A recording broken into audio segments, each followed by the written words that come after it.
And not only that, but they're like also fucking owning the federal authorities, which is pretty funny. Welcome back to CBS Mornings. A CBS News investigation finds that online threats targeting federal authorities spiked after the FBI search at Mar-a-Lago. U.S. Marshals say the number had already been consistently rising since last year when they say they dealt with 4,500 threats against federal judges. Law enforcement says that tensions rose after the January 6th riot in 2021 and the Supreme Court decision on abortion rights this year. Senior investigative correspondent Catherine Herridge has more for us now. Very concerning stuff, Catherine. Good morning. Good morning, Tony. Law enforcement and security sources tell CBS News the surge in credible online threats against the FBI and federal judges is spilling over with real-world consequences. After the FBI executed the search warrant in Mar-a-Lago, protests swelled outside the resort, and explicit threats surged online.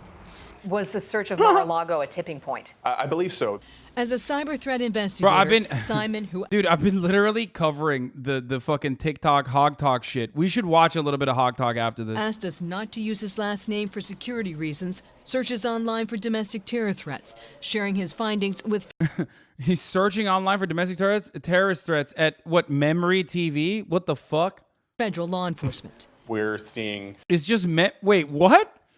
It's just all memory... What?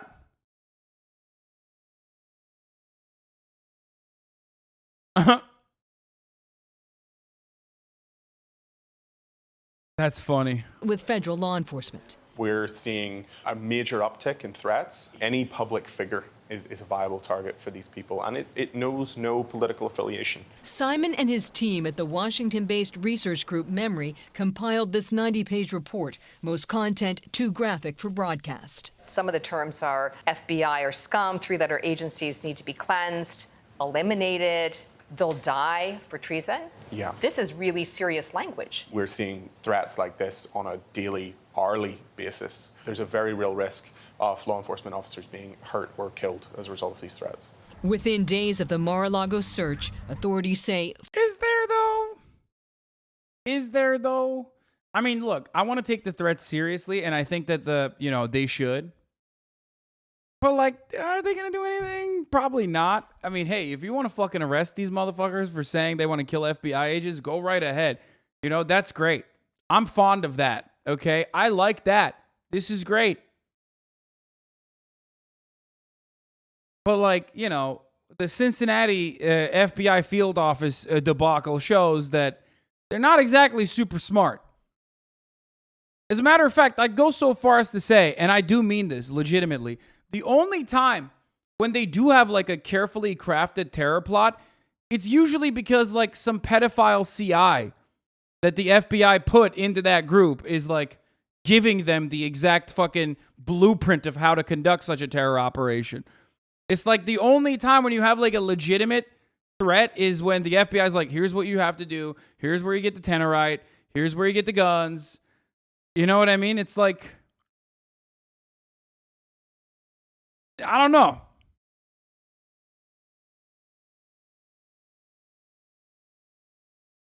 You can lead a hog to water? Yeah.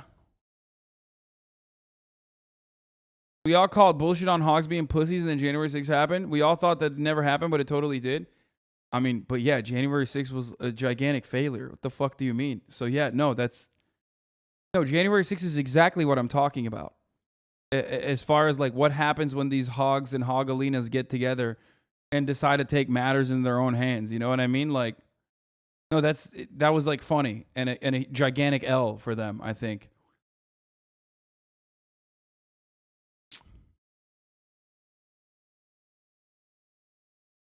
Like that's the point.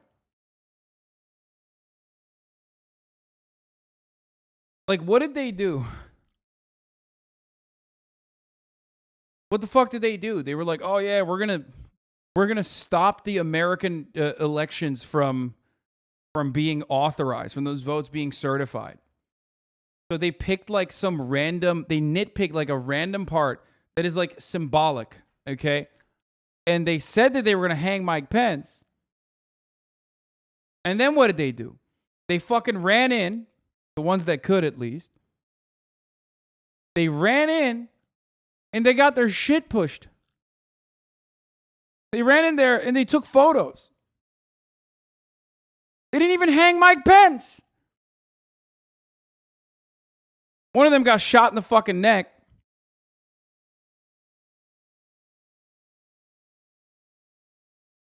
You know? 42-year-old Ricky Schiffer, wearing body armor and carrying an AR-15 style rifle, tried to breach the FBI visitor center in Cincinnati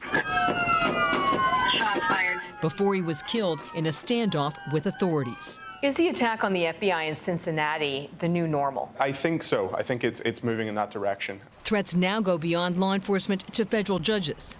Threats are real. People really have intent to harm folks, and they will carry it out. Roberto Robinson is deputy director of the U.S. Marshal Service. His team protects more than 2,700 federal judges, including Bruce Reinhardt, who signed off on the FBI's Mar-a-Lago search warrant. Was this a case where as soon as people knew who the Florida judge was, the threat started? Yes. So it was almost immediate. Absolutely. Robinson told us Reinhardt's address was posted online, a tactic called doxing. Is it one of the leading concerns with federal judges? I would say so, yes. This is the first time cameras have been inside the intelligence center the marshals launched last year to track online threats. Before this, we didn't have it, and it was almost reactive, which is not good, especially in today's climate.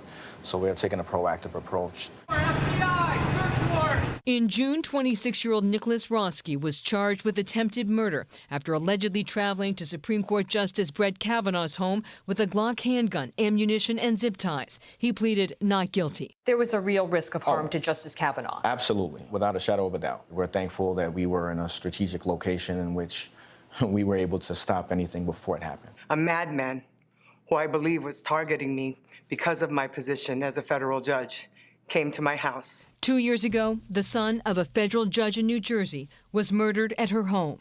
Congress considered increasing funding to pay for more deputy marshals, but the bill stalled. Do you have what you need to protect federal judges? I'd be doing us a disservice if I didn't say we didn't need anything, but we were doing the best we can with what we have now. Do you feel stretched then?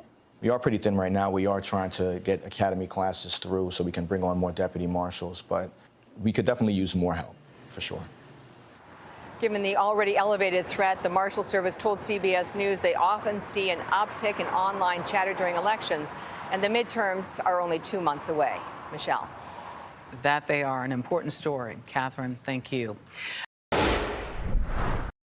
Okay. So it seems like the only solution is to increase surveillance state. I mean, the surveillance state doesn't do shit anyway. Like, nothing happens when they fucking nab this shit.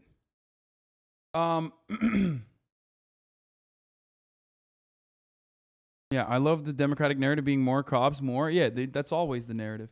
So